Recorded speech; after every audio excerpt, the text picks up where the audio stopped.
the death of Steve Jobs. He first entered our lives more than 30 years ago after starting Apple Computers with Steve Wozniak. That two-man company is now the most valuable in the world. CBS News business and economics correspondent Rebecca Jarvis is here with a look at how Apple grew. And it just, I mean, there aren't even words to describe the growth of this company, especially in the last few years. Yeah, especially in the last decade. It's been exponential. And if you go all the way back to when that first Macintosh computer debuted in January of 1984, this was a little company by comparison to what it is today. A $3.50 stock.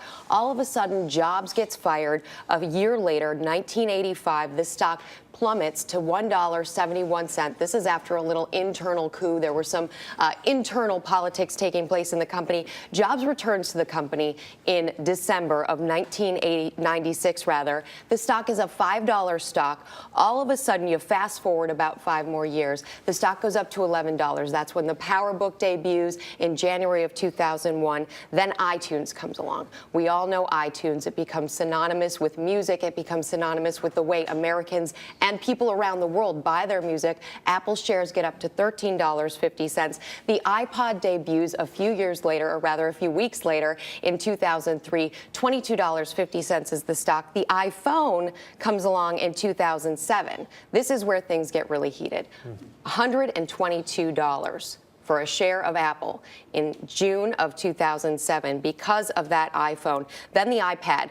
$260 rather is where Apple stock goes. And then we do have today, obviously, Jobs passing $378 for a share of Apple stock. You just see these last 10 years, because of this man's vision, the stock has gone exponential. And this, talking about a job creator too, because not just at Apple, I mean, the entire landscape as a whole benefited from his innovations. Well, yeah, and you look at all of these tech companies. I mean, every single company out there right now is utilizing on some level the Apple platform. They're utilizing the iPhone platform. They're utilizing iTunes. From Amazon to Google, they have all been able to benefit from what he has set in place, the thing he has set in motion. He changed so much, not just of business, of course, but of the way that we live our lives. And joining us more with a little bit on both those fronts is Andy Serwer, who's managing editor of Fortune magazine. You've written extensively about Steve Jobs, about Apple. You've also been on the receiving end of his phone calls, which could sometimes go either way, but probably spoke a lot to the type of businessman and innovator that he was. Well, he's a creative genius, of course, as we've been talking about all morning, but he was also a micromanager, and he liked to control his press. So he would reach out to us from time to time and make it very clear on where he stood on things. But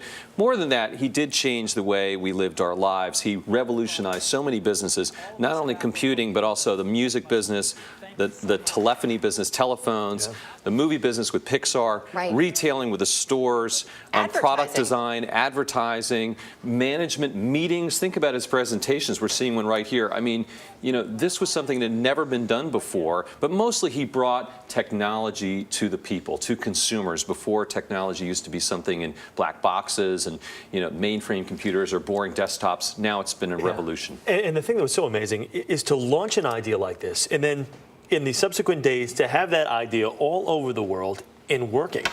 Because I think for the layman, you sit back and you think of some of the ideas and some of the technology, and you wonder, how in the world can human beings accomplish this? And that's what he was able to do. I mean, an amazing, you know, execution. You're right, Chris. Be able to have a company that size, keep a product secret, announce it, and then have it all over the country in one day like that, available and working seamlessly. All these products introduced, connected to the iTunes store, for instance, the software working without a flaw. Just a tremendous ability of a company to execute on all levels. And also to make you want something that you had no idea you would ever want. I think he said that at one point. Yeah, we make the products that consumers don't even know that they want. And just to have the Jobs stamp of approval, too, people look at Steve Jobs and they look at Apple, and it doesn't matter what the competition is. I mean, there are people who will literally buy something because it came from Apple, because it came from Steve Jobs, and he built that whole essence over 30 years. Yeah, I think that's right. And also, to your point, Chris, when you're talking about employment, jobs being such an important issue today, all the jobs at Apple, but also all the jobs in terms of app creators for all you college students Yes. out there. One of the hottest jobs, and there's not enough people out there doing that right now. If you're interested in studying that kind of thing in school, you will get a job out of college, I guarantee you. And you talk about the CEO that did everything. Not only did he come up with the ideas, but also the visual aspect, which was so important to him, the look, fonts, and different type, and just the, remember when the computers came out, there were the different colors, like we mentioned, and the different color iPods. And I mean, he played, there was so many different things that he had his hands on. Taste was so important, right, Rebecca? I mean, Yeah. you talk about that. That was as big as insult to a competitor. They have no taste, bad Exactly. taste. But, you know, that really meant the look of all these products and how they worked. And they had to work without a manual. Remember, you had to read a manual to use technology products? No more. Now you have Apple products, and you plug them in, and they work. You don't have to read a manual to figure them out. Yeah, all about feel. Pretty Incredible. impressive stuff. All right. Andy, great to have you with us this morning. you. Thanks. for coming in, Rebecca, Rebecca. thanks. Thanks.